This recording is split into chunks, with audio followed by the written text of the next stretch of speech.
the history of space exploration so far, we've debated where the Earth's atmosphere ends and space begins. And your surprise for the day is that according to newly unearthed observations, our atmosphere is way bigger than we ever thought. Like, it goes past the moon.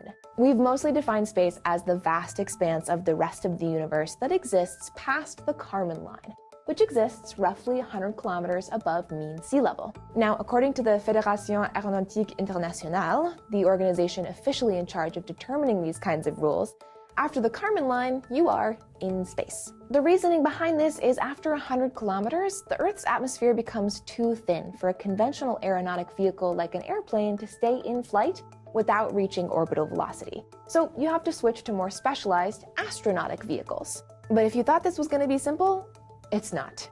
Even though the FAI's Kármán line designation is commonly recognized, there's actually no official international consensus over where space technically begins. Some astrophysicists say it should actually be 80 kilometers above the mean sea level because of the way the orbital momentum acts on satellite objects. NASA and the US Air Force also define space as starting about 80 kilometers above the Earth's surface, and those who cross that line officially become astronauts. Okay, so the definition of space is up in the air, but what even is the atmosphere? Yes, it's the bubble of gases that shield and insulate the Earth from the aggressive radiation of the sun and the cold, dark depths of space. But like most complex things, it's got layers. The troposphere, with all our fun weather and necessary gases for breathing and surviving. The stratosphere, where commercial airlines fly when possible because there's usually less turbulence. The mesosphere, where most meteors burn up and the highest layer at which clouds can form. And then comes the thermosphere, which is where that tricky Kármán line lives. And this is where astronauts begin to experience weightlessness and is where the ISS orbits. That means that technically our most commonly defined line of where space begins is still in Earth's atmosphere. And then finally, there's the exosphere, that final layer between us and outer space, made up of super spaced out hydrogen and helium atoms, slowly dissipating out to nothing, up to 200,000 kilometers away from Earth's surface. Or so we thought. We actually haven't previously really known where the exosphere ends and outer space begins. We just know that those extremely sparse gases gradually fade out into a vacuum. But a team of astronomers has recently dropped a total bombshell. When the cloud of gases in the exosphere reflects the sun's UV light, it creates a luminosity, a glow that we can see called the geocorona. These new observations of the geocorona indicate that the exosphere may extend up to 630,000 kilometers away from Earth, a distance that includes the moon. So technically, the moon is in the Earth's atmosphere. This realization is thanks to an instrument called the Solar Wind Anisotropies Instrument, or SWAN. SWAN was able to measure and analyze the full extent of the geocorona, making us think about our atmosphere in a whole new way.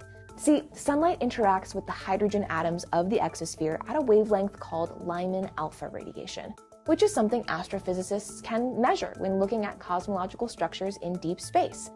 Observing Lyman alpha radiation can tell us about the distribution of matter in space and help us think about how the universe expanded. It's also a wavelength that's absorbed by the inner layers of our atmosphere, so we can't observe it from Earth. But from SWAN's position in space, it was able to see and measure both general Lyman alpha radiation and the geocorona, which extended far beyond what we were expecting. So while this discovery is remarkable in many ways, not the least of which is that technically no one has ever left Earth's atmosphere, it won't change space travel for us in most practical ways. It's far more important for informing the future of our observations of space. The new results also show that sunlight compresses the hydrogen atoms of the exosphere, producing pockets of denser geocorona with corresponding Lyman alpha radiation, depending on the sun's position. So space telescopes that make measurements from within the confines of the exosphere will need to take a new Lyman alpha baseline level and the bunching of the geocorona into account when observing the night sky, hopefully letting us peer further and with greater accuracy. One last amazing thing about this piece of information is that this isn't even new research. These observations were made by SWAN in the late 90s and were only just dug out of the archives for further analysis. What other startling discoveries could be lurking in a cupboard somewhere? Make sure to subscribe for all of your space updates like this video here. Thanks so much for watching, and I'll see you next time on Seeker.